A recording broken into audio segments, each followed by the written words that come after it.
တန်ဖိုးရှိတဲ့တရားကောင်းတဲ့တရားတွေဟာလွယ်ကူတဲ့သဘောမရှိဘူးခက်ခဲတဲ့သဘောရှိတယ်ဆိုတာလေးကိုတွေးမိပြီးတော့တန်ဖိုးရှိတာကောင်းမြတ်တာကိုရကျင်တယ်ဆိုလို့ရှိရင်ယုံကြည်မှုတတ္တတရားတွေလည်းအားကောင်းမှရမယ်ကြိုးစားအထောက်မှုဝိရိယတရားတွေကလည်းပဲမြင့်မြင့်မာမာရှိမှရမယ်အဲ့ဒါလို့တတ္တနဲ့ဝိရိယကိုယ်တန်တမှာခိုင်ခိုင်မာမာတည်ဆောက်နိုင်မှတန်ဖိုးရှိတဲ့မြင့်မြတ်တဲ့အရာကိုရနိုင်အဂေနသခောဘိက္ခဝေအဂတပတ္တိဟောတိတဲ့ယုံညံ့တဲ့တရားတွေနဲ့မြင့်မြတ်တာကိုမရနိုင်ဘူးမြင့်မြတ်တဲ့တရားတို့ဖြင့်သာလျှင်မြင့်မြတ်တဲ့အရာကိုရနိုင်တယ်တဲ့တရားတော်ရဲ့ခက်ခဲတဲ့နဲ့နေတဲ့သဘာဝ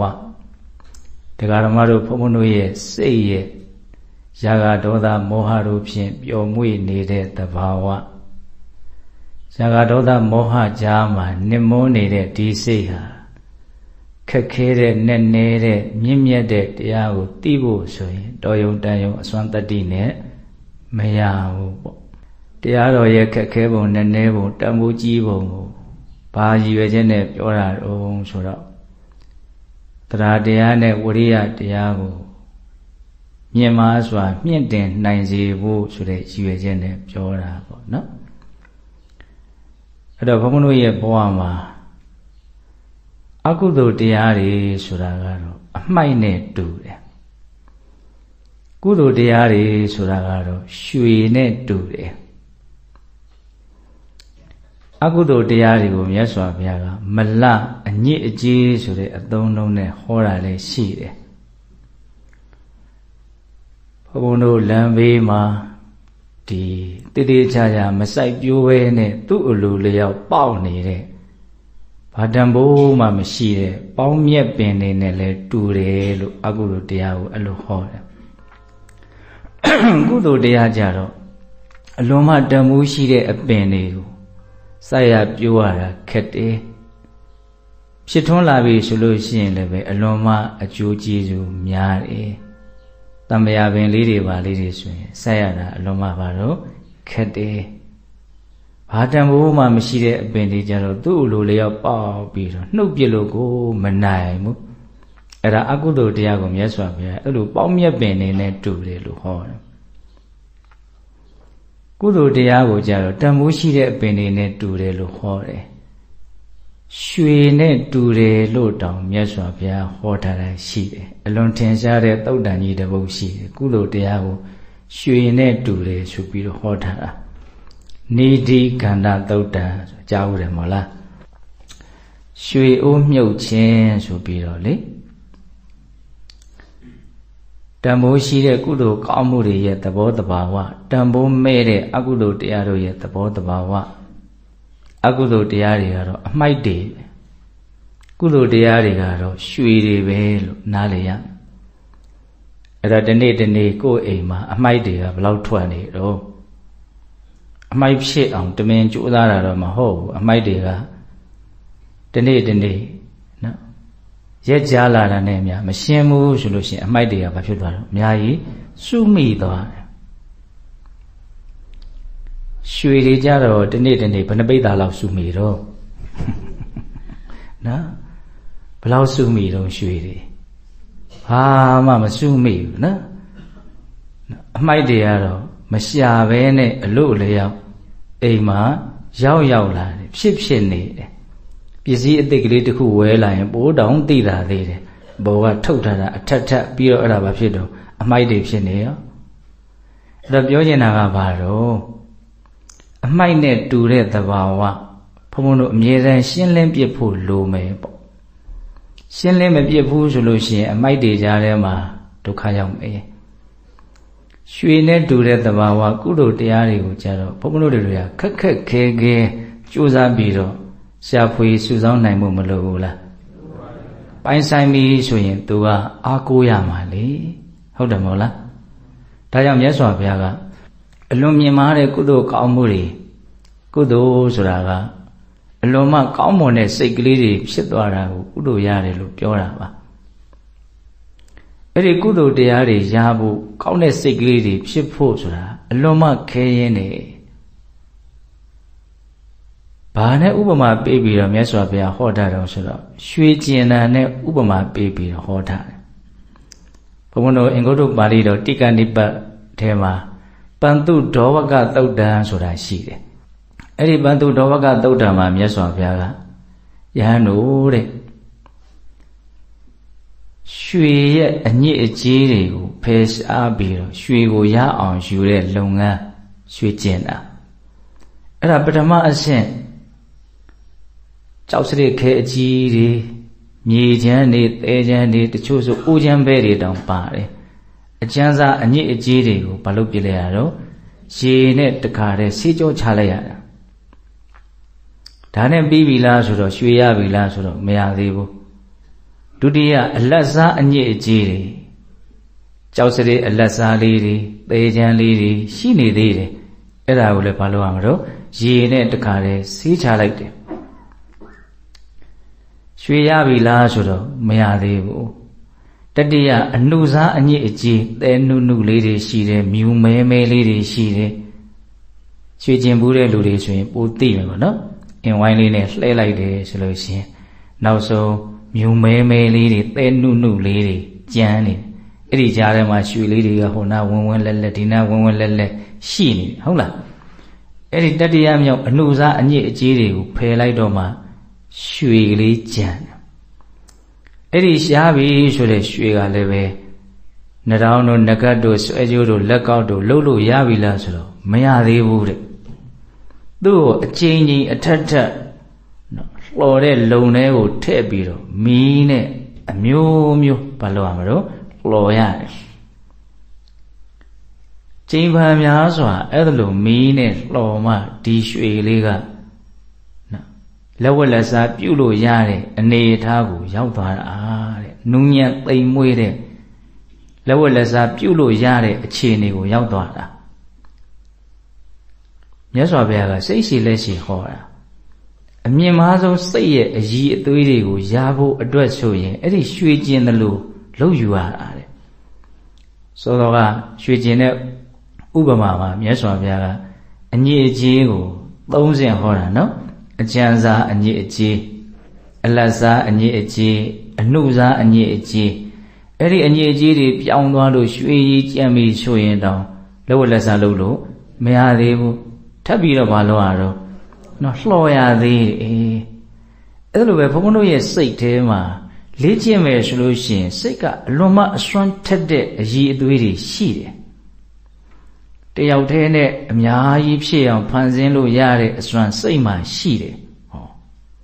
မြေကြီးထဲမှာရွှေရှိတယ်ဒီစိတ်ထဲမှာလည်းပဲအစွမ်းတတ္တိတွေရှိတယ်သူတော်ရဲ့စိတ်ကိုသိနိုင်မြင်နိုင်တဲ့အစွမ်းတွေဘုန်းဘုန်းတို့စိတ်ထဲမှာရှိတယ်ဒါပေမဲ့မလေ့ကျင့်ပဲနဲ့အညစ်အကြေးကိုမဖယ်ပဲနဲ့ရွှေကိုမရနိုင်တယ်လို့မလေ့ကျင့်ပဲနဲ့စိတ်ရဲ့အဲ့ဒီအစွမ်းကိုလည်းမရနိုင်ဘူးဒိဗ္ဗသောတာလို့ဆိုတဲ့အဝေးကြီးကပြောတဲ့စကားတိုးလေးပြောတဲ့အတန်ဒါကိုကြားနိုင်တဲ့အစွမ်းဒီစိတ်မှာရှိတယ်ဒိဗ္ဗစက္ခုလို့ဆိုတဲ့အဝေးကြီးမှာရှိနေတဲ့အစဉ်ဖုံးကွယ်ထားတဲ့နေရာမှာရှိနေတဲ့အစဉ်ကိုမြင်နိုင်တဲ့အစွမ်းတတ္တိဒီစိတ်မှာရှိတယ်ဟုတ်လားပြီးခဲ့တဲ့ဘဝတွေကိုပြန်လဲပြီးတော့အောက်မေ့အမှတ်ရနိုင်တဲ့အစွမ်းတွေဒီစိတ်မှာရှိတယ်ဒါပေမဲ့အညစ်အကြေးတွေကိုမဖယ်နိုင်တော့အဲ့ဒီအစွမ်းတတ္တိရဲ့အကျိုးကျေးဇူးကိုဘုန်းဘုန်းတို့မရရှိဘူးဟုတ်လားနောက်ဆုံးလောဘဒေါသမောဟကိုလုံးဝကုန်ခန်းသွားစေနိုင်တဲ့ဖယ်ရှားသုံးသစ်ပြည့်နိုင်တဲ့အစွမ်းတတ္တိဒီစိတ်မှာရှိတယ်ဒါပေမဲ့ဘုန်းဘုန်းတို့ကနိမန်လမ်းမှာလေ့ကျင့်မထားဘူးဆိုတော့အဲ့ဒီအစွမ်းတတ္တိတွေကမရှိသလိုဖြစ်နေတယ်မပေါ်ဘူးပေါ့ဟုတ်လား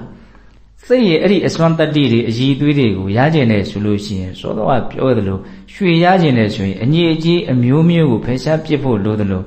စိတ်ရဲ့အည်အသွေးကောင်းမွန်တဲ့အနေအထားတစ်ခုကိုရကျင်တယ်ဆိုရင်စိတ်ရဲ့အညစ်အကြေးတွေကိုဘာလို့ရမလို့ဖယ်ရှားပစ်ရမယ်လို့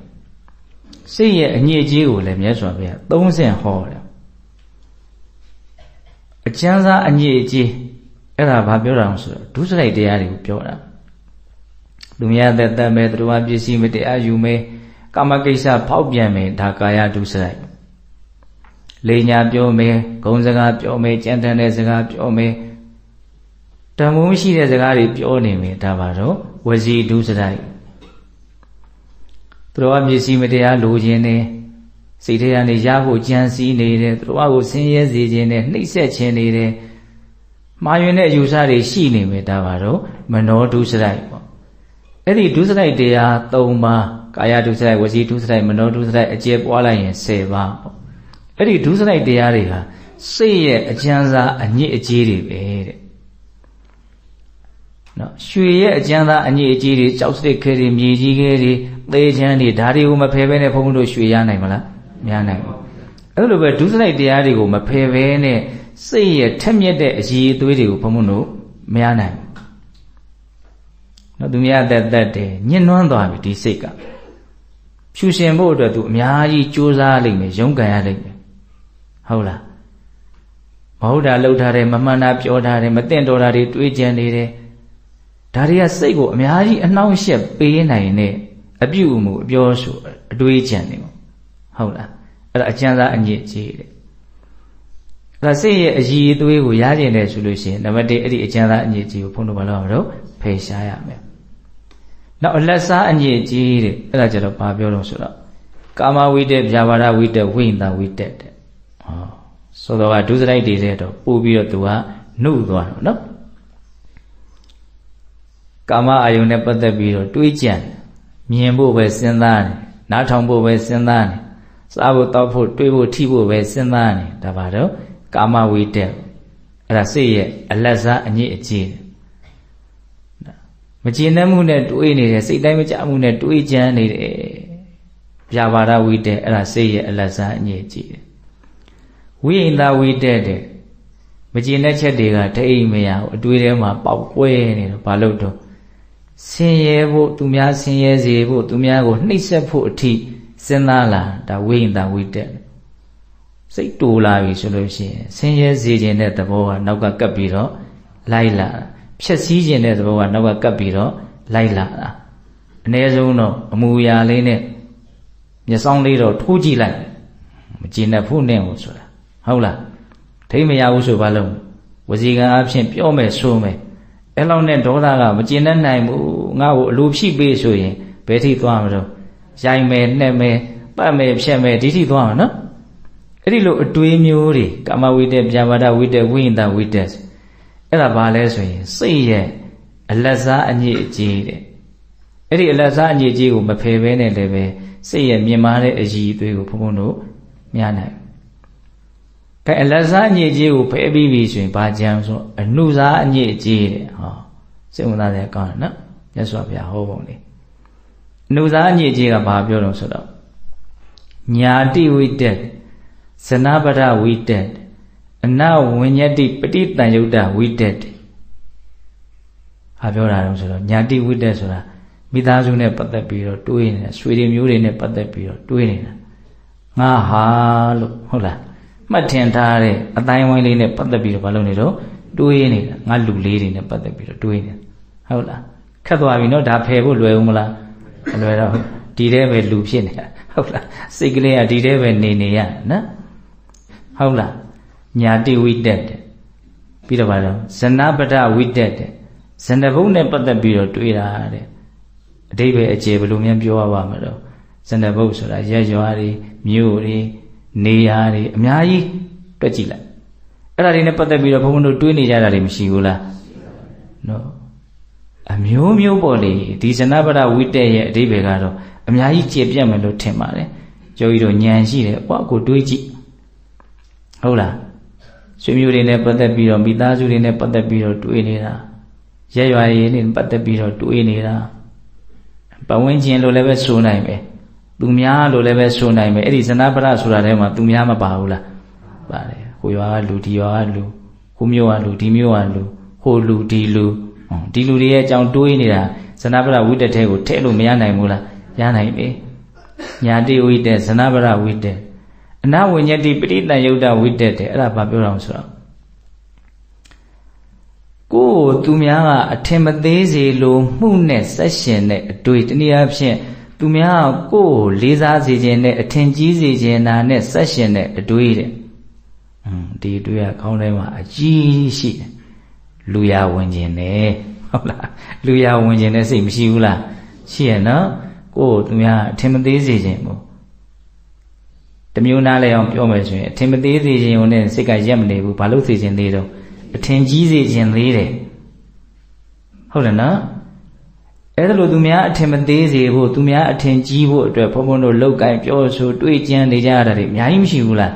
ရှိတယ်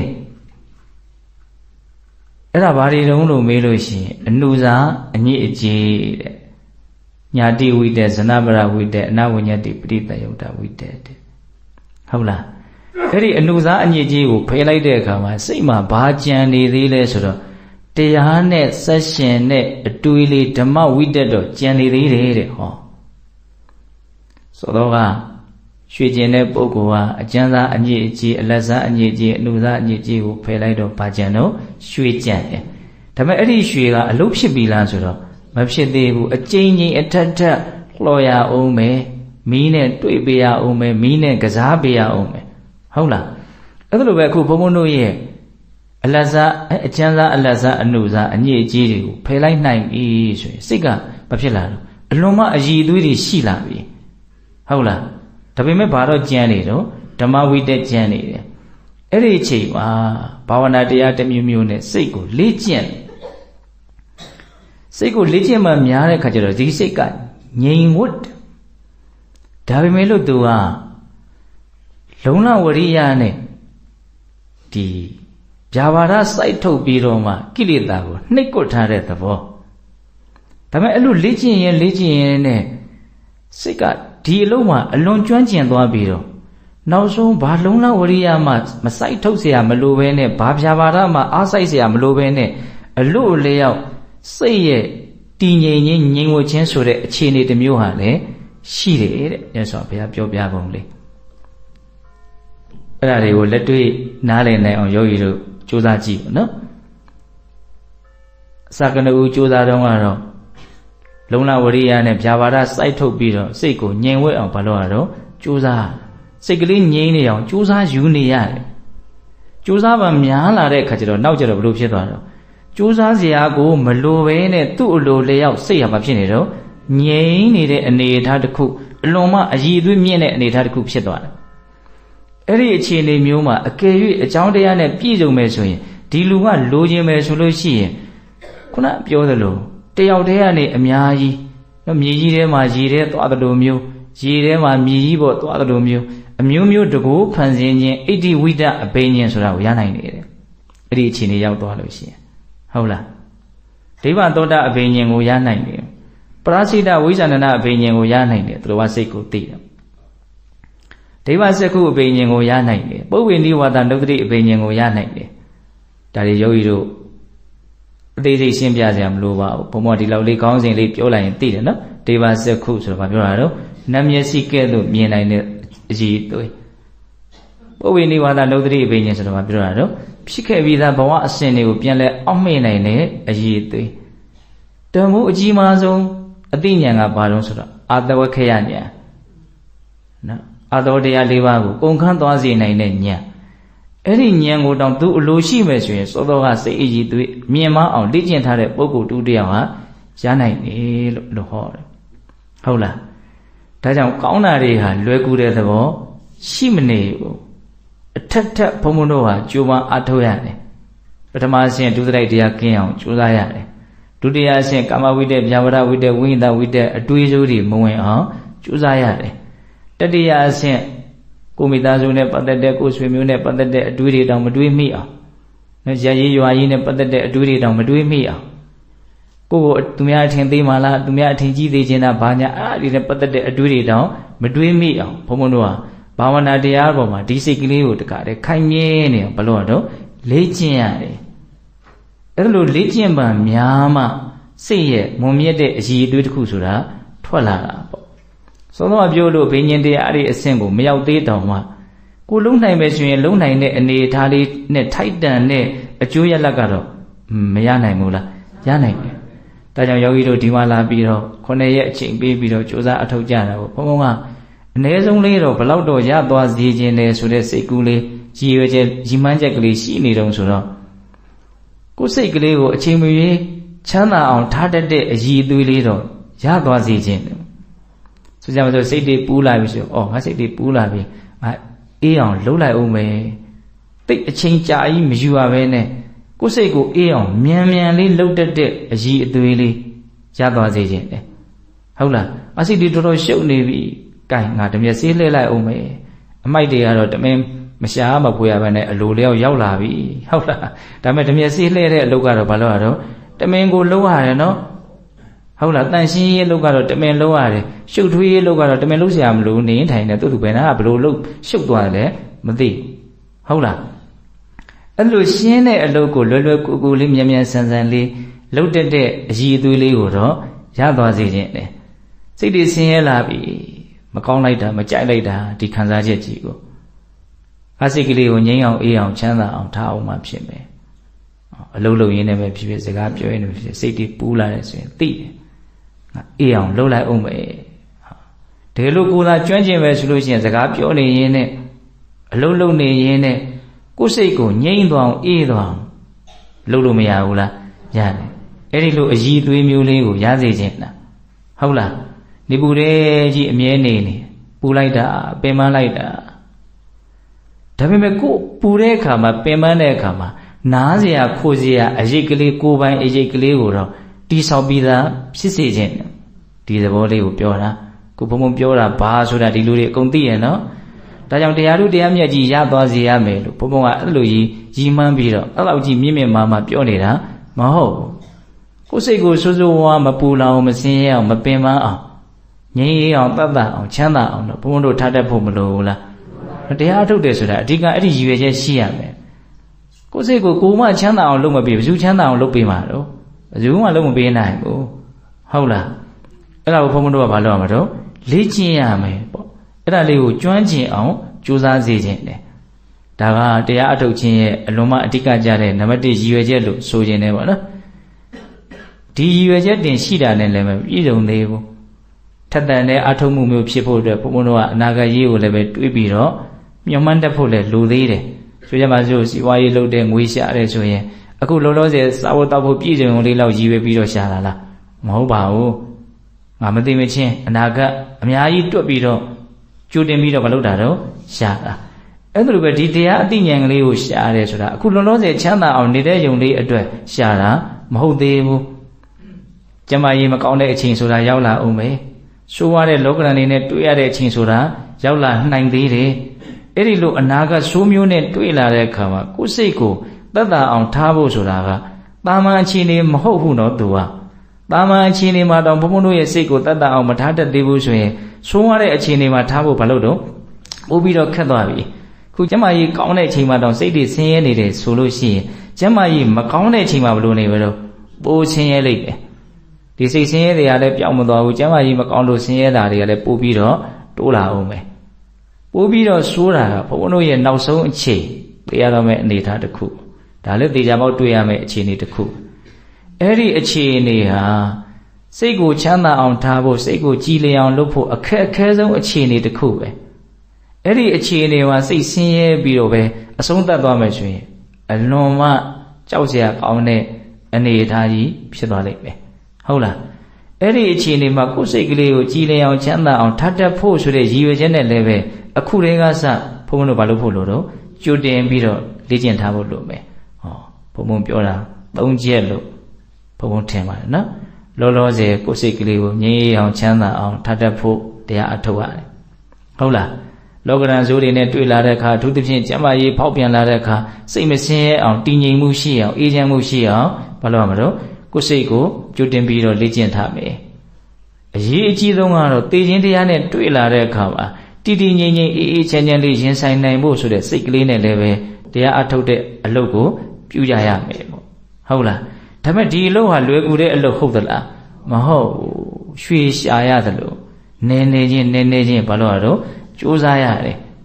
အညစ်အကြေးတွေကိုအစင်စင်ဖယ်ရှားနိုင်မှရွှေဆိုတဲ့တန်ဖိုးရှိတဲ့အရာလေးကိုရတာအလုံးလိုက်အခဲလိုက်ရတာမဟုတ်ဘူးနော်ကျွတ်တို့ရွာမှာ ရွာရဲ့နောက်ဘက်မှာမဟာမြိုင်တောနဲ့ဆက်နေတဲ့အင်တော်တွေရှိတော့ငယ်ငယ်တုန်းကရွာလူတွေရွှေသွားပြီးတော့ကျင်ကြတာရှိတယ်ကျွတ်တို့ကတော့ကံကောင်းလို့လွတ်သွားတယ်ငယ်ငယ်နဲ့သင်္ကန်းဝတ်တော့မကျင်လိုက်ရအောင်ပေါ့နော်အဲဘုံဘုံအမတွေဆိုလို့ရှိရင်အဲ့ဒါပင်ပင်ပန်းပန်းစင်နေရရွှေကျင်ရတယ်သူတို့အဲ့ဒါရွာမှာသမင်းသားကြီးတယောက်ရှိတယ်အသက်ကြီးလာတော့မကရတော့ဇက်ထွက်လို့ဆိုကြပါစို့အဲ့ဒါသူနဲ့အမျိုးမကင်းတယောက်ကလည်းပဲစစ်ထွက်ကြီးတယောက်လည်းရှိတယ်အဲ့ဒါကျန်ကျန်ဖမ်းဖမ်းနောက်ထပ်အမျိုးတယောက်ထဲရတယ်ဘုန်းကြီးလူတွဲတယောက်လည်းရှိတယ်ထွက်ကြီး3တွဲပေါ့ကျွတ်တို့ရွာမှာဆိုရိုးစကားရှိနော်ဇက်ထွက်ရယ်စစ်ထွက်ရယ်ပဇင်းလူတွဲရယ်ဒီလူတွဲ3ယောက်ပေါင်းပြီးတော့ရွှေသွားကျင်ကြတာဟုတ်လားဘာမှသူတို့ကျွမ်းကျင်တဲ့အလုပ်မဟုတ်ဘူးလေဒါရွှေကျင်တော့ရွှေရဖေးမှာတော့ဟိုမှာခေါင်းသားတချို့ဆိုလို့ရှိရင်ခေါင်းသားပေါက်တယ်ခေါ်တယ်မြည်တယ်အနစ်ကြီးကျွေးတူရွှေကြောတွေ့ပြီဆိုတော့အဲ့ဒီကြောတိုင်အောက်ကကြွက်တွေဖောက်တယ်လို့ဖောက်ကြတာပါနော်အဲ့ဒါကျွတ်တို့ငငယ်ရဆိုရင်တခုခုကောင်းတာတွေ့ပြီဆိုရင်ဟာကြောတွေ့ပြီဒီအသုံးလုံးကျွတ်တို့စီမှာရှိ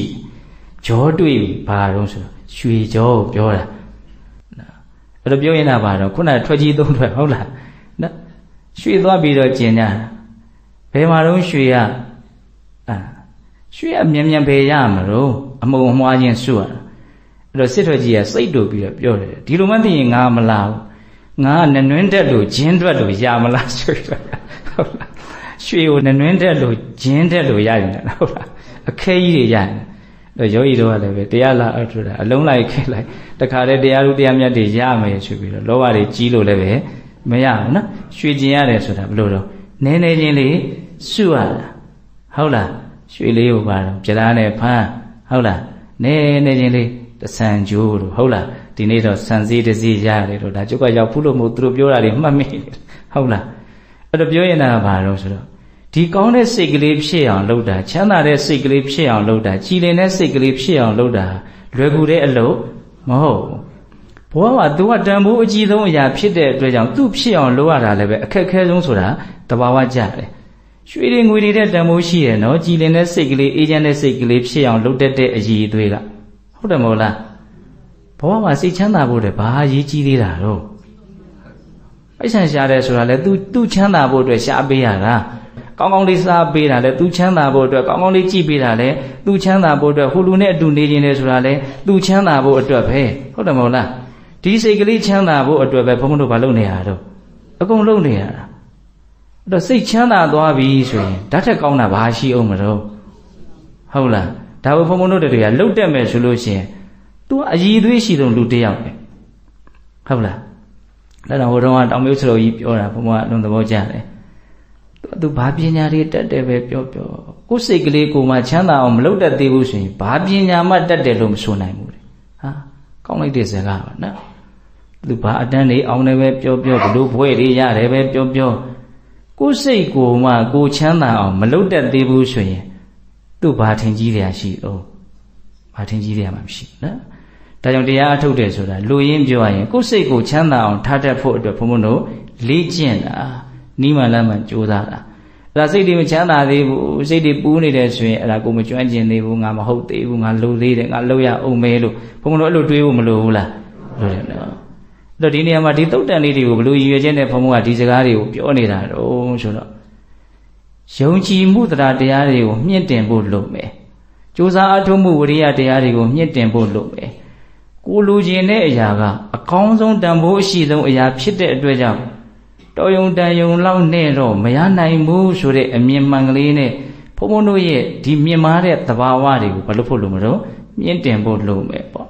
့သီလတွေလည်းပို့ပြီးတော့ဖြူစင်အောင်လုပ်မယ်နော်တမာရီရတဲ့အလုပ်တွေကိုလည်းပို့ပြီးတော့ကြိုးစားအထောက်ပဲဉာဏ်ပညာကိုဖြစ်ထွန်းစေတဲ့အလုပ်တွေကိုလည်းပို့ပြီးတော့လုပ်မယ်ဟဲ့လို့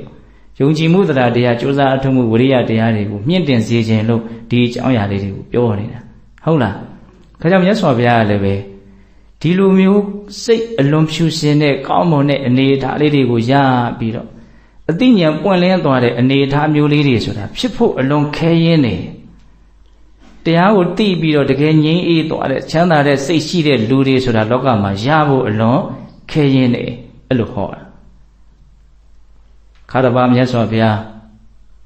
းဝေသာလိပြည်မဟာဝုံတော်မှာဆောက်တာကြောင်းကြီးမှာသတင်းသုံးနေတဲ့ အဲ့လိုသတင်းသုံးတဲ့အချိန်မှာဝေသာလိပြည်မှာလိတ်ဆွေမင်းတွေကအလှည့်ကျအုပ်ချုပ်တာရှိတာဟုတ်အဲ့ဒါဒီနေ့တော့မြတ်စွာဘုရားကြီးကိုလိတ်ဆွေမင်းမျိုးမင်းတွေ900လောက်မြတ်စွာဘုရားကိုလာပြီးတော့ဖူးမြော်ကြတယ်အဲ့လိုဖူးမြော်ကြတဲ့အခါကျတော့အထက်တန်းတော့အတိုင်းဝိုင်းဆိုတဲ့အခါကျတော့ဝိစားလာတာတွေကအမျိုးမျိုးဆိုတာလေးကလည်းစနစ်တကျအမျိုးမျိုးဖြစ်တချို့အုပ်စုလေးတွေကအဖြူလေးတွေကြီးဝတ်လာတချို့အုပ်စုလေးတွေကနီးရဲနေတာလေးတွေကြီးဝတ်လာကြတယ်တချို့အုပ်စုတွေကဝါထိန်နေတာလေးဝတ်လာကြတယ်တချို့အုပ်စုလေးတွေကအညူလေးတွေကြီးဝတ်လာတယ်ဟောကြည့်လို့အလွန်မှကိုတင့်တယ်ပေါ့မင်းသားကြီးဟုတ်လားအဲ့လိုအယောင်အသွေးစုံပုံစံတူလေးတွေကြီးဝတ်လာပြီးတော့မြတ်စွာဘုရားကိုဖူးမြော်ရတာ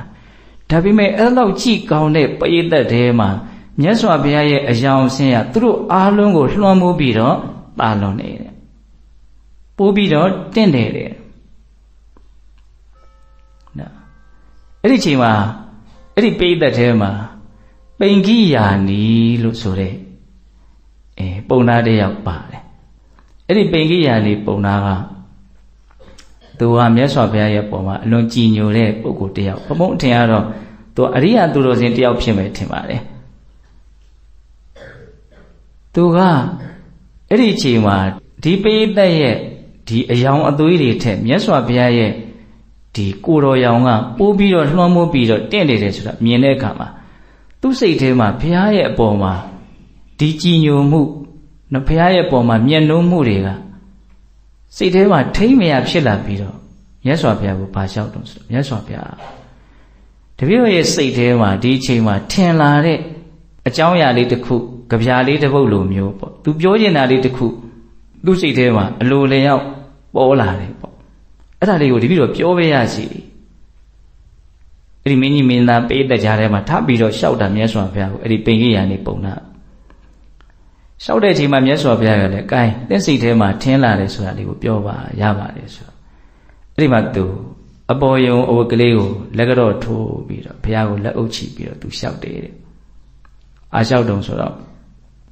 ပထမယထာကောကနတံသုကန္တံပါတောတိယဖုံလမဝိတကန္တံ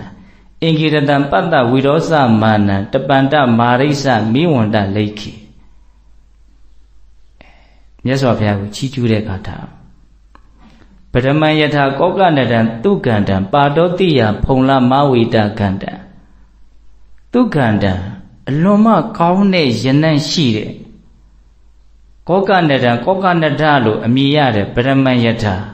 ပွင့်ချက်တရားနဲ့ပြည့်စုံတဲ့ဘရုံမာကြာပန်းအဲ့ဒီဘရုံမာကြာပန်းလေးဟာအဝိတကန္တံမကင်းသောအနတ်ရှိပြီးတော့ဝိရောစမာနယထာအလွန်မှတင့်တယ်သလိုပါတောတိယဖုံလမဝိတကန္တံမနက်ခင်းခါကာလမှာပွင့်နေတဲ့နော်ကောင်းတဲ့အနတ်နဲ့ပြည့်စုံတဲ့ပွင့်ချက်တရားရှိတဲ့ဘရုံမာကြာပန်းဟာငွားငွားဆွင့်ဆွင့်ပွင့်နေသလိုမျိုးတပန္တမာရိစမိဝန္တလိခိကောင်းငင်မှာအမိုက်တဲ့အားလုံးကိုနော်ဖယ်ဖြောက်ပြီးတော့ထိန်လင်းနေတဲ့နေမင်းကြီးလိုအင်္ဂိရတံပါဏဝိရောစမန္တကိုယ်တော်မှထွက်တဲ့အယောင်နဲ့အလွန်မှတင့်တယ်တဲ့မြတ်စွာဘုရားကိုဖူးမြော်ပါမြတ်စွာဘုရားကိုသူကပရမကြာပန်းရဲ့နေမင်းရဲ့ဒီနှစ်ခုနဲ့ဥပမာပေးပြီးတော့တင်စားတာသူ့စိတ်ထဲမှာမြတ်စွာဘုရားကနော်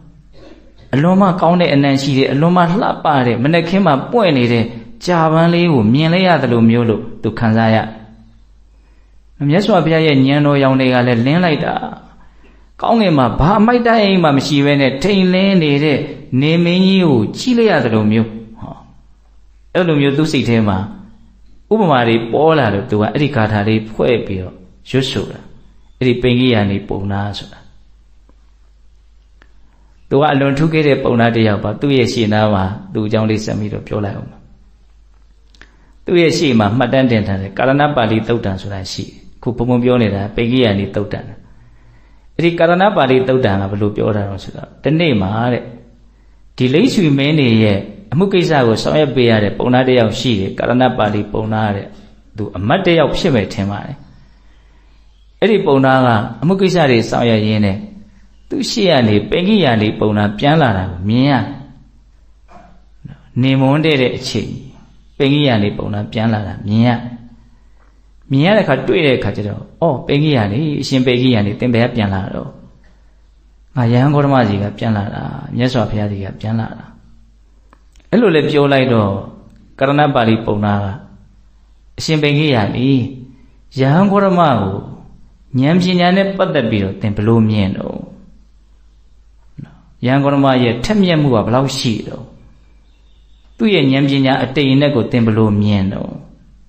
လို့မေးတဲ့အခါကျတော့ပိန်ကြီးရနေပုံနာကဘာပြန်ပြောတော့ခုနကတော့ဘုရားကိုရှိခိုးတဲ့ပုံနာကိုနော်ဘာပြန်ပြောတော့ဆိုတော့ကာရဏပါဠိတဲ့ငါဘယ်လိုလူလဲမြတ်စွာဘုရားကဘယ်လိုလူလဲမြတ်စွာဘုရားရဲ့ဉာဏ်ပညာအတိမ်နဲ့ကိုသိဖို့အတွက်ငါမှဘာရည်သွေးမှမရှိဘူးမြတ်စွာဘုရားရဲ့ဉာဏ်ပညာအတိမ်နဲ့ကိုသိဖို့ဆိုရင်မြတ်စွာဘုရားလိုလူမှသာလျှင်ဖြစ်နိုင်လိမ့်မယ်သူပြောတာလေးကအလုံးမကြပြားဆန်ရောနော်ငါဘယ်လိုလူလဲဘုရားကဘယ်လိုလူလဲငါဘယ်လိုလူမို့လို့ဘုရားရဲ့အကြောင်းကိုသိရမှာတော့ဘုရားရဲ့အကြောင်းကိုအကုန်သိဖို့ဆိုရင်ဘုရားလိုလူမှဖြစ်လိမ့်မယ်လို့ပြောတာဟာအဲ့လိုပြောလိုက်တဲ့အခါကျတော့ကာရဏပါဠိကအံ့ဩတယ်အချင်းပိန်ကြီးရလေတဲ့ဘယ်နဲ့ကြောင့်သင်ကမြတ်စွာဘုရားကိုနော်ဒီလောက်ကြီးချီးကျူးနေတာတော့မြတ်စွာဘုရားကိုသင်ချီးကျူးတာကနော်လွန်နေပြီပေါ့အဲ့လိုပြောတဲ့အချိန်မှာပိန်ကြီးရလေကပြန်ပြောရတယ်ငါဘယ်လိုလူတော့မြတ်စွာဘုရားဘယ်လိုလူတော့ငါဘယ်လိုလူမို့လို့မြတ်စွာဘုရားကိုပြီးပြင်းချီးမွမ်းနိုင်မှာတော့တဲ့တကယ်စင်စစ်မြတ်စွာဘုရားဘယ်လောက်တော်တယ်ဆိုတာငါအကုန်လုံးမချီးမွမ်းနိုင်ဘူးတကယ်စင်စစ်မြတ်စွာဘုရားဟာချီးမွမ်းတိုက်သူတို့ထက်ပိုပြီးတော့ချီးမွမ်းတိုက်တယ်နတ်တွေလူတွေအားလုံးထက်မြတ်စွာဘုရားတာလွန်တော်မူတယ်အဲ့လိုပြောတဲ့အချိန်မှာဘယ်နဲ့ကြောင့်သင်ကမြတ်စွာဘုရားရဲ့ပုံမှာဒီလောက်ကြည်ညိုရတာတော့မြတ်စွာဘုရားကိုဘာလို့သင်ဒီလောက်ကြည်ညိုတာတော့အဲ့ဒီမှာမြတ်စွာဘုရားကို तू ဘာလို့ဒီလောက်ကြည်ညိုရတာလဲဆိုတာ तू ဘာပြောတော့ဆိုတော့ကာရဏပါဠိတဲ့အလွန်ကောင်းမွန်တဲ့အစာအာဟာရနဲ့ဝါအောင်စားထားတဲ့လူတစ်ယောက်အလွန်ကောင်းမွန်တဲ့အစာအာဟာရနဲ့ဝါနေတဲ့လူတစ်ယောက်ရုံညံ့တဲ့အစာကိုတွေ့ရင်စားခြင်းစိတ်မရှိဘူးတဲ့ဘလို့မှစားခြင်းစိတ်ဆိုတာပေါ်မလာဘူးသူဝါနေတာဝါတာမှရိုးဝါတာမဟုတ်ဘာစားထားလို့ဝါတာတော့ကောင်းမြတ်တဲ့အစားအစာကိုစားပြီးတော့ဝါနေတာထပ်ပြီးတော့တွေ့တာကရုံညံ့တဲ့အစားအစာဖြစ်နေတယ်ဘလို့မှစားခြင်းစိတ်မရှိဘူး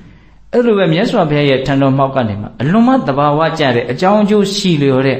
ဘာမှဖြည့်ဆွက်စရာမလိုတဲ့အစအလေအဆုံးကောင်းခြင်းသုံးပြန်နဲ့ပြည့်စုံတဲ့တရားဒေသနာတွေကိုငါနာယူထားတာတဲ့ဒါကြောင့်တခြားသောတမနာဗျမနာပုဂ္ဂိုလ်တွေပြောတဲ့တရားစကားတွေကိုငါဘာမှစိတ်ဝင်စားမှုမရှိဘူးတဲ့ဟောပြီးတဲ့ဥမာတော့ကောင်းနော်ကောင်းမြတ်တဲ့အစားအစာနဲ့ဝါနေတဲ့လူတယောက်ဟာယုံညံ့တဲ့အစားအစာကိုတွေ့ရင်မတောင့်တသလိုမျိုးမြတ်စွာဘုရားစီကကြားနာထားတဲ့တရားတွေအများကြီးသိထားတဲ့ငါလိုလူဟာနော်တခြားသောတမနာဗျမနာတွေပြောတဲ့စကားကိုငါဘာမှသိပြီးတော့မျက်နှာမှုမရှိဘူးတဲ့ဟုတ်လားပြီးတော့ဗာဆက်ပြောဆိုတော့နော်ဆာလောင်မှုသိမ့်နေတဲ့ပုဂ္ဂိုလ်တယောက်ဟာအလွန်မှကောင်းတဲ့ပြားမုံစုပ်ကိုတွေ့တဲ့အခါမှာသူစားကြည့်လိုက်တယ်ဘာမှမလို့ပြားမုံစုပ်ဆိုတာဘုံဘုံထင်ပါတယ်ပေါက်ပေါက်စုပ်ပေါက်ပေါက်ပွင့်လေးတွေကိုထောင်းပြီးတော့ပြားရည်နဲ့နေပြီးတော့စုပ်ထားပေါက်ပေါက်ပွင့်လေးကလည်းနုနုလေးပေါ့နော်ပြားရည်လေးကလည်းပန်းပန်းလေးဆိုတော့နော်စားနေတဲ့လူတယောက်ကစားမယ်ဆိုလို့ရှိရင်ဘလို့လေးပဲကြိုက်စားလိုက်တိုင်းဘာဖြစ်နေတော့အရသာတွေ့တယ်အဲ့လိုပဲမြတ်စွာဘုရားကြီးကတရားစကားကိုကြားရပြီဆိုရင်ဘယ်နာလေးကပဲကြားအစပဲကြားအလေကပဲကြားအဆုံးမှပဲကြားငါရဲ့စိတ်ထဲမှာအားရတယ်ရောင်ရဲသွားတယ်ဆိုတာမရှိဘူးတဲ့အလုံးမကောင်းတယ်ဒါကြောင့်သူမြတ်စွာဘုရားကိုကြည်ညိုတာလူတယောက်ဟာတဲ့စန္ဒကူးနေတုံးကိုပဲဖြစ်စေစန္ဒကူးရွှေတုံးကိုပဲဖြစ်စေစန္ဒကူးတုံးတစ်ခုကိုရလာတယ်အဲ့ဒီရလာတဲ့စန္ဒကူးတုံးလေးကိုအရင်ကပဲနန်းအဖျားပဲနန်းအလေကပဲနန်းကြိုက်တဲ့နေရာကနန်းဘယ်နာကပဲနန်းကောင်းမြတ်တဲ့ရနန်းကိုရတယ်လို့မျိုးမြတ်စွာဘုရားရဲ့တရားစကားကိုဘယ်အခြေအနေလေးကပဲနားထောင်လိုက်ကြည်လိုက်လေ့လာလိုက်ကိုယ့်ရဲ့စိတ်ထဲမှာကျင့်တတ်မှုနှစ်သက်မှုကိုရတယ်မြတ်စွာဘုရားရဲ့တရားတွေကအဲ့လိုအည်သွေးရှိတယ်ဒါကြောင့်ငါမြတ်စွာဘုရားကိုကြည်ညိုတာမကျမ်းမာတဲ့လူတယောက်အလွန်ကောင်းတဲ့ဆေးဆရာနဲ့တွေ့အလွန်ကောင်းတဲ့ဆေးဝါးဓာတ်စာတွေစားတဲ့အခါမှာယောဂပျောက်သွားတယ်လို့မျိုးမြတ်စွာဘုရားရဲ့တရားကိုသူနားလဲရတယ်ကြားလဲရတဲ့အခါမှာသူ့ရဲ့စိတ်ထဲမှာပူလောင်ပင်မအောင်နှိမ့်ဆက်နေတဲ့နော်လောဘဒေါသမောဟဆိုတဲ့ယောဂတွေကဘာဖြစ်သွားလဲပျောက်သွားတယ်ဒါကြောင့်မြတ်စွာဘုရားကိုသူအလွန်ကြည်ညိုတယ် ဥမာ၅မျိုးပြောတာနောက်တစ်မျိုးကြံနေနေဘူးနဲ့နှိပ်စက်အောက်ကလည်းမြေကြီးကပူလိုက်တာအဲ့ဒါရိခါတို့ကိုထမ်းပြီးတော့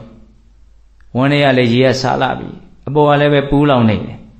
အဲ့ဒီလိုအနေအထားမျိုးမှာအရေးကောင်းတဲ့နေရာမှာနော်ကြည်လင်တဲ့အေးချမ်းတဲ့ဖြူစင်တန့်ရှင်းတဲ့ရေနဲ့ပြည့်နေတဲ့ကြာမျိုး၅ပါးပေါက်နေတဲ့ရေကန်ကိုတွေ့ပြီဆိုကြပါကြဘာလို့မလဲရေကန်နဲ့တခါတည်းရောက်ချင်းရေကိုအားရအောင်တောက်မယ်ပြီးလို့ရှိရင်ရေကန်နဲ့ဆင်းပြီးတော့စိမ်ပလိုက်မယ်အငြိအကြီးတွေအကုန်လုံးပြောင်းဆင်းသွားအောင်ဆေးကြောပစ်လိုက်မယ်ဝါလင်အောင်တောက်ပလိုက်မယ်ရေငတ်တယ်ဆိုတာလည်းမရှိတော့ဘူးပူလောင်တယ်ဆိုတာလည်းမရှိတော့ဘူးအဲ့လိုပဲပုထုဇဉ်တ attva တွေရဲ့စိတ်ဆိုတာလောဘဖြင့်ဆာလောင်နေတာရှိတယ်ကိလေသာဖြင့်ပူလောင်နေတာရှိတယ်အဲ့ဒါတွေကမြတ်စွာဘုရားရဲ့တရားတည်းဟူသောရေကိုတောက်ရတဲ့အချိန်မှာချိုးရတဲ့အချိန်မှာတဏှာလောဘဖြင့်ဆာလောင်မှုတ်သိမ့်နေတာတွေလည်းပဲပျောက်သွားတယ်အစာပြေသွားတယ်ပေါ့ကိလေသာတို့ကြောင့်ပူလောင်နေတဲ့အပူတဲ့အလောင်ဓာတ်တွေကလည်းငြိမ်းအေးသွားတယ်အေးချမ်းသွားတယ်လောဘဒေါသအညစ်အကြေးတွေလည်းပဲဖြူစင်သွားတယ်တန့်ရှင်းသွားတယ်ဥမာလေးတွေကဆက်ဟပ်ပြီးတော့နားလေခြင်းတဲ့အလွန်ကောင်းပါတယ်ဟုတ်လားအဲ့လိုမျိုးအစွမ်းတတ္တိရှိတဲ့တရားတွေကိုဟောပြနိုင်စမ်းရှိတဲ့အတွက်ကြောင့်မြတ်စွာဘုရားကိုသူကအလွန်မှကြည်ညိုတယ်အဲ့ဒါခုနကတော့ဘုရားရှိခိုးဂါထာကိုရွတ်တဲ့ပုံနာပြောတာဒါလေးတွေကပြောခြင်းစရာအလွန်ကောင်းလို့ဘုံဘပြောလိုက်တာပြောခြင်းနဲ့ရည်ရွယ်ချက်ကအခုမှလာမှာဟုတ်လားနော်အဲ့လိုမျိုးမြတ်စွာဘုရားကိုဂါထာနဲ့ကြောတဲ့အချိန်မှာဒီလိမ့်ဆွေပင်သားတွေကစောစောကအကြောင်းအရာလေးကိုမေ့မပြစ်နိုင်အောင်နော်သုတ်တန်တပုတ်ပြန်ကူးသွားပြီဟုတ်လားစောစောကကြားထဲကသုတ်တန်တပုတ်ဖောက်ပြီးတော့ပြောလိုက်တယ်အဲ့လိုမျိုးမြတ်စွာဘုရားကိုကြည်ညိုလို့ဂါထာရွတ်ဆိုတဲ့အခါမှာလိမ့်ဆွေမင်းသားတွေကလည်းသဘောကျလွန်းလို့တော်လိုက်တာဒီပုံနာကဆိုပြီးတော့သူတို့ဝိယုံလာတဲ့အပေါ်ယုံနေအဖိုးထိုက်တန်တဲ့အပေါ်ယုံနေအကုန်လုံးခောက်ပြီးတော့တယောက်ကိုတစ်ထည်တယောက်ကိုတစ်ထည်အဲ့ဒါအဝိယုံ900တခါတည်းအဲ့ဒီပင်ကြီးရံနေပုံနာကိုလှူရတာလှူတဲ့အခါပင်ကြီးရံနေပုံနာအဲ့ဒီအဝတ်ထည်တဲ့အကုန်လုံးမြတ်စွာဘုရားကိုလှူတယ်တဲ့အဲ့ဒါလိုလှူဒန်းပြီးတဲ့အချိန်မှာမြတ်စွာဘုရားကအဲ့ဒီလိမ့်ရွှေမင်းသားတွေကိုဗာတရားဟောတော့ဆိုတော့မင်းသားတို့တဲ့လောကမှာရနိုင်ခဲ့တဲ့တရား5မျိုးရှိတယ်ရနိုင်ခဲ့တဲ့အရာ5မျိုးပေါ့နော်ဒါကဘာနဲ့ဆက်ဆက်ပြောတော့ဆိုတော့စောစောကဘုံဘုံပြောတယ်လေနော်အသိဉာဏ်ကလေးရပြီးတော့စိတ်ကလေးငြိမ်းအေးသွားတဲ့အနေအထားမျိုးလေးဆိုတာလွယ်လွယ်ကူကူရနိုင်တာမဟုတ်ဘူးခဲရင်တရားကိုသိဖို့ဆိုတာလွယ်တဲ့ကိစ္စမဟုတ်ဘူးအဲ့ဒါနဲ့ပတ်သက်ပြီးတော့ရွှေကျင်တာဥမာပေးပြီးတော့ဘုံဘုံတို့အများကြီးပြောခဲ့တယ်နော်အခုအဲ့ဒီဒေသနာနဲ့ဆက်ဆက်ပြီးတော့တွေးဖို့ဒီရနိုင်ခဲ့တဲ့အရာ5မျိုးဆိုတာကိုပြောတာနံပါတ်1ရနိုင်ခဲ့တဲ့အရာကဘာလဲဆိုတော့အလုံးစုံကိုသိတော်မူမြင်တော်မူတဲ့ကိလေသာခတ်သိမ်းငြိမ်းအေးတော်မူတဲ့မြတ်စွာဘုရားဆိုတာလောကမှာအလွန်မှရခဲ့တယ်ရနိုင်ခဲ့တယ်တဲ့ဘုရားတဆူပွင့်ဖို့ဆိုတာလွယ်တဲ့ကိစ္စမဟုတ်ဘူးเนาะအဲ့လိုမြတ်စွာဘုရားဆိုတာလောကမှာရနိုင်ခဲ့တယ်လို့ဒုတိယရနိုင်ခဲ့တဲ့အရာကဘာလို့ဆိုတော့မြတ်စွာဘုရားဟောပြတဲ့ဓမ္မဝိနည်းလို့ဆိုတဲ့ဒီတရားဒေသနာတွေကိုမှန်မှန်ကန်ကန်သူများနားလည်အောင်တဆင့်ပြန်ပြီးတော့ပြောပြနိုင်တဲ့ပုဂ္ဂိုလ်ဆိုတာလေရနိုင်ခဲ့တယ်တဲ့သူလည်းရနိုင်ခဲ့တဲ့အမျိုးတွေကဒုတိယအမျိုးပေါ့ဟုတ်လားနောက်တတိယဘာပြောတော့ဆိုတော့အဲ့လိုဓမ္မဝိနည်းကိုဟောတဲ့အချိန်မှာမှန်မှန်ကန်ကန်ပြောတဲ့အချိန်မှာနားထောင်ကြတဲ့ပုဂ္ဂိုလ်တွေအဲ့ဒီနားထောင်ကြတဲ့ပုဂ္ဂိုလ်တွေထဲမှာမှန်မှန်ကန်ကန်သိတဲ့နားလေတဲ့ပုဂ္ဂိုလ်ဆိုတာလေရနိုင်ခဲ့တဲ့ဟောကိုရွှေမျိုးစားတဲ့ပါမပါဒီဒေသနာနဲ့ပြန်ပြီးတော့ရှစ်ကြည့်ပါနော်ဖះဆိုတာလောကမှာရနိုင်နေတယ်ဖះဟောခဲ့တဲ့စစ်မှန်တဲ့ဓမ္မဝိနည်းဒါကိုသူများနားလည်အောင်ပြန်ပြီးတော့ပြောပြနိုင်တဲ့ပုဂ္ဂိုလ်ဆိုတော့လေရနိုင်နေတယ်ပြောလို့ကြားပြီနားထောင်ရပြီဆိုတော့လည်းပဲမှန်မှန်ကန်ကန်သိနိုင်ခဲ့တဲ့နားလည်နိုင်ခဲ့တယ်အဲ့လိုမှန်မှန်ကန်ကန်သိပြီနားလည်ပြီဆိုတော့လည်းပဲသိသည့်အတိုင်းနားလည်သည့်အတိုင်းဓမ္မနုဓမ္မပฏิပတိအဲ့ဒီတရားကိုမှန်မှန်ကန်ကန်ကျင့်သုံးနိုင်တဲ့ပုဂ္ဂိုလ်ဆိုတာလေရနိုင်ခဲ့တယ်တဲ့ပို့ပြီးတော့ခက်သွားတာနော်ဟုတ်လားရနိုင်ခဲ့ခြင်းကြီးဘယ်နှမျိုးရှိပြီတော့4မျိုးနောက်ဆုံးရနိုင်ခဲ့ခြင်းကြတော့သူကခွဲထွက်သွားတယ်ဗျအဲ့ဒါလေးကလည်းပဲဒီရှေ့ပိုင်းနဲ့ဆက်ဆက်မှုရှိတယ်လို့တွေးမယ်ဆိုရင်လည်းရှိတယ်လို့ပြောလို့ရပါတယ်သူကြတော့ဘာပြောလို့ဆိုတော့ကတင်ညုကတဝေတွေသူတစ်ပါးကကိုယ့်ပေါ်မှာပြုထားတဲ့ကောင်းတာတွေကျေးဇူးတရားတွေကိုထင်စွာပြနိုင်တဲ့ပြုနိုင်တဲ့ပုဂ္ဂိုလ်ဆိုတာလေလောကမှာရနိုင်ခဲ့တယ်တဲ့နော် ရားတဆူဖြစ်ဖို့ဆိုတာလောကမှာရနိုင်ခဲ့တယ်ဆိုတာနဲ့အတူတူဟောတာလေးကစိတ်ဝင်စားတယ်မကောင်းဘူးလားပို့ပြီးတော့တင်စားပြောရမယ်ဆိုလို့ရှိရင်ဘုရားပွင့်ဖို့ဆိုတာမလွယ်သလိုသူကျေးဇူးကိုသိတဲ့လူဖြစ်ဖို့ဆိုတာလည်းမလွယ်ဘူးလို့ဘုရားဖြစ်တဲ့လောက်ကြီးမခဲရင်ပေမဲ့လို့သူ့ကိုအဲ့ဒီအုပ်စုထဲမှာထည့်ပြီးတော့ဟောထားတယ်ဆိုတာကိုကြည့်မယ်ဆိုရင်ကျေးဇူးတရားကိုနားလေတဲ့ပုဂ္ဂိုလ်ကျေးဇူးတရားကိုဒီမှာထင်စွာပြနိုင်တဲ့ပုဂ္ဂိုလ်သူများကျေးဇူးကိုဘယ်တော့မှကွယ်ဝတ်ထားတယ်ဆိုတာမရှိဘူးထင်ထင်ရှားရှားပြောတာဟုတ်လားငါပေါ်ဘလို့ကောင်းတာဒီလိုမျိုးသူများရဲ့ကျေးဇူးတရားကိုနော်ထင်ရှားစွာပြနိုင်တဲ့ပုဂ္ဂိုလ်မျိုးဆိုတာဘာလို့ရခဲ့တယ်ဒီအုပ်စုတွေကိုထည့်ထားတာကိုကစားစိတ်ဝင်စားတယ်မကောင်းဘူးလားအဲ့တော့ဒါကိုဆက်ဆက်မှုရှိအောင်ဘုန်းကတော့ဘလို့တွေးကြည့်တော့ဆိုတော့သောတော်ဟာ၄ခုမြောက်ရနိုင်ခဲ့တယ်ဆိုတဲ့ပုဂ္ဂိုလ်ကပါတော့တရားနာတယ်နော်တရားကိုသိတယ်သိသည့်အတိုင်းကျင့်တယ်ကျင့်ပြီဆိုလို့ရှိရင်သူဟာတရားကိုအတိုင်းအတာတစ်ခုထိတော့မလုပ်သွားမှာတော့နားလေသွားမယ်သဘောပေါက်သွားမယ်တရားကိုနားလေသဘောပေါက်ပြီဆိုရင်သူကျေးဇူးကိုဘာမှထိန်ချန်ထားစရာအကြောင်းမရှိဘူးသူကျေးဇူးကိုထိန်ချန်ထားတယ်သူကျေးဇူးကိုထင်ရှားစွာမပြနိုင်ဘူးဆိုတာကအလွန်တရာမှစိတ်ထဲကမကောင်းတဲ့ဓာတ်တဘာဝတွေဂိမ်းနေလို့ဟုတ်လားတရားကိုသိပြီဆိုရင်အဲ့ဒီဆိုးွားတဲ့ဓာတ်တဘာဝတွေကိုဖယ်ရှားပြစ်နိုင်တဲ့အနေထားမရောက်နိုင်ဘူးလားရောက်နိုင်တယ်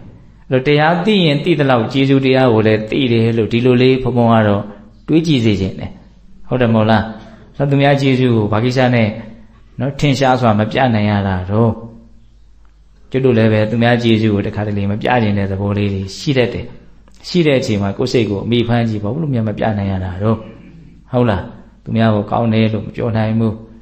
ငါသူလုပ်ပေးမှရတာမဟုတ်ပါဘူးငါရပါတယ်လို့လည်းပဲလှုပ်ချင်သလားဘယ်လိုလဲမှန်တော့မယိုးသားမှုတွေပြောရရင်မိုက်မဲမှုတွေမာနတွေဒါတွေချမ်းရမ်းနေတယ်လို့ထင်တယ်နော်ကျေးဇူးကမ်းမှုမှာမယိုးသားမှုတွေမိုက်မဲမှုတွေမာနတွေချမ်းရမ်းနေတယ်လို့ထင်တယ်ဟုတ်လားကိုကအဲ့လိုသူများကျေးဇူးပြောရင်ကိုများထင်သေးသွားလိမ့်မလားလို့နော်စိုးရင်တာတွေလည်းပဲတစ်ခါတလေမှရှိတတ်တယ်ဒါကိုယ်စိတ်ကိုပြန်ကြည့်လို့သိတဲ့အဖြေတွေနော်ဒီဥစ္စာတွေကဟုတ်လားအဲ့တော့ကျေးဇူးတရားကိုသိတယ်ဆိုတာရဲ့ရှေ့မှာဘုန်းဘုန်းတို့ဘာကိုတွေ့နိုင်တော့တရားကိုသိတယ်ဆိုတဲ့အနေအထားတရားကိုမတွေ့နိုင်ဘူးလားတရားသိတဲ့လူကတော့ဘယ်လိုလုပ်ပြီးတော့မှကျေးဇူးကမ်းတဲ့အနေအထားကိုသူလုံးဝမဟုတ်နော်အဲ့တော့ဒါဘာပြောချင်တာတော့ဒီအရာတွေဟာရွှေတဲ့တောင်မှရှားတဲ့အရာတွေလို့ပြောရင်လားဘုရားပွင့်ဖို့လောကမှာခက်တယ်ဘုရားရဲ့ဟောထားတဲ့ဓမ္မဝိနည်းကိုနော်မှန်မှန်ကန်ကန်ပြန်ပြီးတော့ပြောပြနိုင်တဲ့ပုဂ္ဂိုလ်ဆိုတာရနိုင်ခဲ့တယ်နားထောင်ရတဲ့အခါမှာတကယ်နားလေသွားတယ်သိသွားတယ်ဆိုတာလည်းရနိုင်ခဲ့တယ်သိပြီဆိုလို့ရှိရင်လည်းမှန်မှန်ကန်ကန်ကျင့်သုံးနိုင်တဲ့ပုဂ္ဂိုလ်ဆိုတာရနိုင်ခဲ့တယ်တဲ့အချုပ်ကြတော့မှဘာနဲ့ချုပ်ထားတော့သူကျေးဇူးကိုထင်စွာပြုနိုင်တဲ့ပြနိုင်တဲ့ပုဂ္ဂိုလ်ဆိုတာလည်းရနိုင်ခဲ့တယ်တဲ့ဟုတ်လားဒါကြောင့်ဘာလို့သူတို့ကရနိုင်ခဲ့တာတော့တမိုးရှိလို့ပေါ့နော်ကိုဘုန်းတို့တွေကရနိုင်ခဲ့တဲ့အရာကိုရအောင်လုပ်နေတာဖြစ်နိုင်ခဲ့တဲ့အရာကိုဖြစ်အောင်လုပ်နေတာဒီသဘောလေးတွေတွေးပြီးတော့ကိုယ့်ရဲ့နော်တရားတရားဝိရိယတရားကိုမြင့်တင်ကြဖို့ဘုန်းဘုန်းကဒီအကြောင်းအရာလေးကိုပြောတာအဲ့မြတ်စွာဘုရားကဒါစိတ်ဝင်စားလို့ဘုန်းဘုန်းကထပ်ပြောပါတယ်လေဒီရနိုင်ခဲ့တဲ့အကြောင်းအရာ၅မျိုးကိုဒီလိပ်ဆွေမဲနေကိုပဲတခြားတနေရာမှာဟောထားတာလည်းတွေ့ရတယ်နော်တာရဏရသုတ်တံဆိုပြီးတော့တာရဏရနတ်ကုန်းမှာမြတ်စွာဘုရားဟောထားတာတွေ့တယ်အဲ့ဒီမှာတော့အဲ့ဒီလိပ်ဆွေမင်းသားတွေကအဲ့ဒီနတ်ကုန်းထဲမှာသူတို့စီးဝေးနေကြတာအများကြီးစီးဝေးနေကြစီးဝေးတော့လူတယောက်ကိုတော့အဲ့ဒီလမ်းစုံလမ်းကွာမှာကင်းချထားတာမင်းဒီကနေကြည့်ဒီလမ်းပေါ်မှာတကယ်လို့မြတ်စွာဘုရားကြွလာတာများတွေ့ရင်ငါတို့ကိုလာတဲ့ပေးနော်အဲ့လိုလုပ်ပြီးတော့သူတို့အဲ့ဒီမှာစီးဝေးနေတာစီဝေးနဲ့သူတို့ဘာတွေပြောနေကြတယ်ဆိုတော့စက်မိဆက်ရတွေပြောတာဘာပြောတော့ဆိုတော့လောကမှာကွာအလွန်ကိုကောင်းတဲ့ဆင်ယတနာဆိုတာရဖို့မလွယ်ဘူးဘယင်တွေဆိုတော့ဆင်ကြီးတွေဘာတွေရခြင်းမလို့နော်အခုခေတ်ဆိုရင်တော့အလွန်အဆင်မြင့်တဲ့လေရင်လိုမျိုးပဲလေးဆင်ဆိုတာဟုတ်လားအလွန်အစွမ်းတက်တဲ့မြင်းယတနာဆိုတာလည်းရဖို့မလွယ်ဘူးရှားပါတယ်နော်ဆင်ယတနာမြင်းယတနာအလွန်ကောင်းတဲ့ကြောက်မြက်လည်းရဖို့မလွယ်ဘူးနော်ဥစ္စာပစ္စည်းပေါ့နော်အလွန်အပြည့်ခင်းတဲ့အမျိုးသမီးယတနာရဖို့ဆိုတာလည်းမလွယ်ဘူးဟုတ်လားအလွန်မှရှားဖွေမှုအားကောင်းတဲ့အတိတ်ကံကောင်းတဲ့တထေးတယောက်တထေးယတနာရဖို့လည်းပဲမလွယ်ဘူးမဲသူတို့ကလည်းပဲရဖို့မလွယ်တာကိုဘယ်နှမျိုးတောင်သူတို့ကလည်းတွေးထားတာ သူတို့ရဲ့ရှာဖွေတွေ့ရှိမှုကြီးကိုနော်ဟုတ်လားရှင်ယရဏမြင်းယရဏပရမညာယရဏမိမယရဏတထေးယရဏအဲ့ဒီပြောတယ်အဲ့လိုပြောတော့မှမဆုံးခင်ဟိုမှာကင်းချထားတဲ့လူကရောက်လာတယ်အရှင်တို့မြတ်စွာဘုရားကြွလာတယ်ဟာမြတ်စွာဘုရားကြွလာဆိုကုံပြပြတယ်လေမြတ်စွာဘုရားအတွက်နေရာတွေပါခင်းပြီးတော့မြတ်စွာဘုရားကိုကြိုဆိုကြတယ်အဲ့ဒါမြတ်စွာဘုရားကြွလာပြီးတော့ခင်းထားတဲ့နေရာမှာထိုင်ပြီးတော့မင်းသားတို့ငါမလာခင်မှာဘာတွေပြောနေကြတာတော့မလိမ်မှုသူတို့ကလည်းဟုတ်လားမြတ်စွာဘုရားဒီလိုရနိုင်ခဲ့တဲ့အရာတွေပြောနေတာ၅မျိုးတောင်ရှိသွားပြီပေါ့အဲ့တော့မြတ်စွာဘုရားဘာပြောဆိုဩကာမမှာပြောနေကြတယ်ကာမထဲမှာနစ်နေကြတယ်ကနစ်နေကြတဲ့လူတွေကကာမနဲ့ဆက်ဆက်တဲ့စကားကိုပြောတာမဆမ်းပါဘူးတဲ့ဟုတ်လားနော်ပြောပုံလေးကနော်အရာရာမှတ်သားစရာကြီးပဲဟုတ်လားကာမတော်ထဲမှာနေပြီးတော့ကာမနဲ့ပြောနေတဲ့လူတွေပြောတဲ့စကားဘာစကားပဲဖြစ်မှာတော့ကာမနဲ့ဆက်ဆက်တဲ့စကားပဲဖြစ်မှာပါတဲ့တကယ်စင်စစ်အဲ့ဓာတွေကရနိုင်ခဲ့တဲ့အရာတွေမဟုတ်ပါဘူးတဲ့ရလွယ်ပါလေလောကမှာတကယ်ရနိုင်ခဲ့တဲ့အရာဆိုတာခုနကတော့ပြောတယ်၅မျိုးအဲ့ဒီမှာလဲဟောတယ်မြတ်စွာဘုရားရနိုင်ခဲ့တယ်သူတော်ကောင်းတရားကိုမှန်မှန်ကန်ကန်ပြောပြနိုင်တဲ့ပုဂ္ဂိုလ်ဆိုတာလေရနိုင်ခဲ့တယ်နားထောင်ရတဲ့အခါမှာနားလည်မှုရသွားတယ်သိသွားတယ်ဆိုတဲ့ပုဂ္ဂိုလ်ဟာလေရနိုင်ခဲ့တယ်သိပြီဆိုရင်လည်းပဲတကယ်ကျင့်သုံးနိုင်တဲ့ပုဂ္ဂိုလ်ဆိုတာရနိုင်ခဲ့တယ်သူကျေးဇူးကိုထင်စွာပြနိုင်တဲ့ပုဂ္ဂိုလ်ဆိုတာလေရနိုင်ခဲ့တယ်တဲ့ကျေးဇူးတရားကိုသိတယ်ဆိုတာတကယ်တမ်းကနူးညံ့တဲ့သဘောသိမ်မွေ့တဲ့သဘောကိုခံစားရတယ်တော့သူများကျေးဇူးလေးကိုမြန်ပြောလိုက်ရပြလိုက်ရတကယ်တမ်းကစိတ်ထဲမှာအလွန်မှချမ်းသာပါတယ်တော့ကိလေသာတွေကပိတ်ဆို့ထားလို့သာလူတွေကမပြောနိုင်ကြတာမပြနိုင်ကြတာဩငါ့ပုံမင်းဘလို့ကောင်းတာတွေးရတာနဲ့ကိုပဲစိတ်ထဲမှာပါတော့နူးညံ့တဲ့ခံစားချက်ပေါ့ကျေးဇူးသိတဲ့သဘောလဲဘုံဘုံတို့မှာဖြစ်ဖူးတယ်သူများကျေးဇူးကိုဖုံးထားခြင်းတဲ့သဘောလဲပုထုသင်တဘာဝဖြစ်ဖူးတယ်သူများကျေးဇူးဖုံးထားတဲ့အနေအထားမျိုးဟာစိတ်ကိုပါတော့လေးလံစေတယ်မသက်မသာခံစားရတယ်ကောင်းတဲ့ခံစားချက်မဟုတ်ဘာဘယ်ကောင်းမလို့အကုသိုလ်ပဲလေဟုတ်လားသူများကျေးဇူးထင်စွာပြတယ်ဆိုတာဒါကုသိုလ်သဘောအဲ့တော့စိတ်ထဲမှာဘာဖြစ်တော့ကြည်နူးတယ်ပေါ့ပါတယ်တတ်တာတယ်နူးညံ့တယ်သိမ်မွေ့တယ်ပြောရရင်စိတ်ခံစားချက်ဟာအဆင့်မြင့်တယ်ကောင်းတယ်ဟုတ်လားဒါတွေဟာတရားမသိဘဲနဲ့သူများကျေးဇူးတရားကိုဖော်ပြဖို့ဆိုတာလေအလွယ်တသေးဘူးပေါ့ဟုတ်လားဒါကြောင့်ဘုရားစိတ်ဝင်စားတာကရှေ့လေးပါးနဲ့နောက်ဆုံးတစ်ပါးကလည်းဘာမှမဆိုင်သလိုကြီးလို့စိတ်ထဲကထင်တယ်ဒါပေမဲ့မဆိုင်သလိုကြီးတော့လေမဟုတ်ပြန်ဘူးနော်မိုက်မဲလွန်းတဲ့ပုံကိုယ်တွေကျေးဇူးကမ်းကြတာပဲလေဆန့်ကျင်ဘက်အနေနဲ့သိရင်သိသလောက်ကျေးဇူးကိုဖော်ပြနိုင်တယ်ဒီသဘောလေးဟုတ်လားအဲ့တော့တရားကတော့ပြောရင်လာလေးတွေအကုန်လုံးစီသင်ထားတာလေးတွေတော့စုံသွားပြီနော်တဏှာကြီးလည်းထိုးတော့မယ်ချောင်းကလည်းမဆိုးဘူးခဏနေရင်ဆိုးရင်ဆိုးလာမှာအဲ့တော့ရုပ်ပြဆင်းပြမဖြစ်ခင်ဆုံးတတ်ရအောင်ဟုတ်လားနော်ဒီနေ့ပြောတဲ့တရားဘုံဘတ်သူခေါင်းစဉ်လေးတောင်တတ်ထားတယ်ရွှေလိုလူတဲ့ဟုတ်လားရွှေလိုလူဖြစ်ဖို့ဆိုတာလွယ်ပါမလားမလွယ်ဘူးဆိုတာဘာလို့မလွယ်တာတော့တန်ဖိုးရှိလို့ပေါ့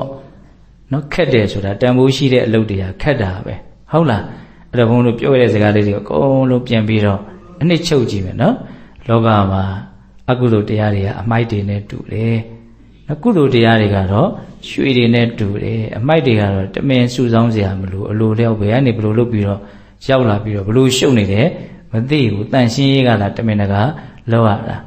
ရွှေလိုတန်ဖိုးရှိတဲ့ကုသိုလ်ကိုရခြင်းနဲ့ဆိုတော့ဘုန်းတော်တွေကခက်ခက်ဘာလို့ရမလို့ကြိုးစားပြီးတော့ရှာဖွေရလိမ့်မယ်ရှာဖွေပုံရှာဖွေနည်းကိုမြတ်စွာဘုရားရွှေကျင်တန်တဲ့ဥမာပေးပြီးတော့ဟောတယ်နော်ပန္တုဒေါကတုတ်တဲ့ဟုတ်လားအကျဉ်းစားအညစ်အကြေးအလတ်စားအညစ်အကြေးအနုစားအညစ်အကြေးပြန်မပြောတော့ဘူးနော်